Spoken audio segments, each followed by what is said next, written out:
निवडणुकीचे कारण देत एसबीआय बँक अहेरी शाखेचे शटर बंद, ग्राहकांना कमालीचा त्रास। अहेरी स्थित state bank of India SBI शाखा अहेरी आज दिवसभर बंद असल्यामुळे ग्राहकांना त्रास सहन करावा लागला आहे। बँक समोर लावण्यात आलेल्या फलकानुसार नागपूरमध्ये महानगरपालिकेच्या निवडणूक असल्यामुळे बँकेचे व्यवहार पूर्णपणे बंद आहेत असे फलक लावून ठेवण्यात आले होते। या बँकेत 3 क्लर्क आणि 1 फील्ड ऑफिसर असे एकूण 4 कर्मचारी कार्यरत आहेत, परंतु गेल्या जुलै महिन्यापासून बँक मॅनेजरची नियुक्ती करण्यात आली नाही। त्यामुळे येथील कार्यरत कर्मचाऱ्यांवर वचक नसल्यामुळे कामानिमित्त येणाऱ्या ग्राहकांना सोबत अरेतुरे प्रकारची वागणूक करत असल्याची, तसेच कामानिमित्ताने कर्मचाऱ्यांना संपर्क केल्यानंतरही प्रतिसाद मिळत नसल्याचे एका ग्राहकांनी सांगितले आहे।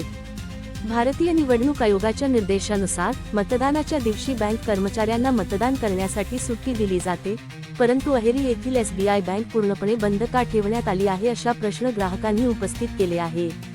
आज जानेवारी 15 रोजी नागपूर महानगरपालिकेची निवडणूक असल्याने अहेरी येथील state bank of India SBI शाखा बंद ठेवण्यात आली आहे। बँकेतील कर्मचारी मतदानासाठी गेले आहेत असे कारण सांगत बँकेचे शटर आज पूर्णपणे बंद ठेवण्यात आले।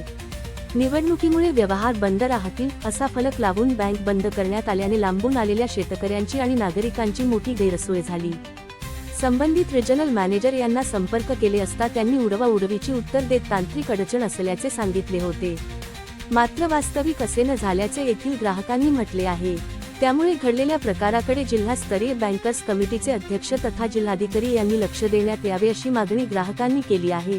गडचिरोली न्यूज, दीपक सुनतकर, गडचिरोली।